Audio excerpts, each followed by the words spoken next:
Discipline is an act of self-love. Some of us absorb so deeply we never stop to question it. The idea that discipline is hard, that it is something imposed on you from the outside, that it is the enemy of joy, the opposite of freedom, the thing that serious, driven, ambitious people endure, while the rest of us wish we had more of it. That is not what discipline is.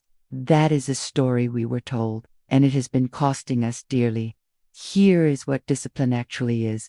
Discipline is the act of honoring yourself. It is the daily practice of saying, I matter enough to do what I said I would do.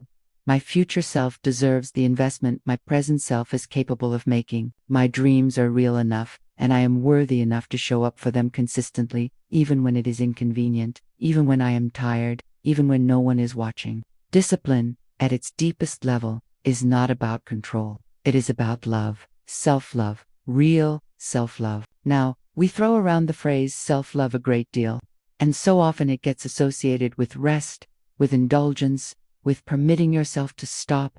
And yes, rest is necessary. Recovery is essential. Kindness toward yourself is non-negotiable, but real self-love is not only soft. Real self-love also has a spine, but because they see the child's potential and they refuse to let comfort today rob them of capability tomorrow. Real self-love looks at the version of you that is possible and says, you deserve someone who will fight for you, and that someone is you. Think about the moments in your life when you felt most proud of yourself. I do not mean the moments when things went right by accident. I mean the moments you earned, the goal you worked toward for months and finally achieved, the habit you built slowly, day by day, when part of you wanted to quit, the hard conversation you dared to initiate. In the early morning, you chose the work over the comfort of sleep. Those moments of pride, that deep, quiet, sustaining sense of self-respect, they came from discipline. They came from the decision to honor a commitment you made to yourself, and no external validation, no compliment, no amount of praise from someone else can manufacture that feeling. It can only be earned by you, for you. Most people are waiting to feel motivated before they begin. They believe that motivated people find discipline easy, that for the high performers, the early risers, the ones who seem to have it all together, it just flows naturally. It does not. The difference between disciplined people and everyone else is not that they feel more motivated. It is that they have stopped making their actions dependent on how they feel. They have made a decision and they honor that decision regardless of their emotional weather that morning. They act not because it is easy, but because they have internalized the value of the outcome. They act because they love their future self enough to serve them today. And here is the beautiful paradox of discipline. The more you practice it, the less it costs you.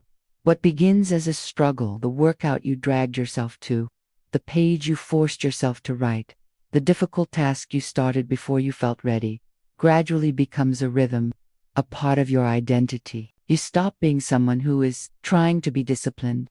You become someone who is disciplined, and that identity shift changes everything, because we do not rise to the level of our goals. We fall to the level of our systems and our self-concept.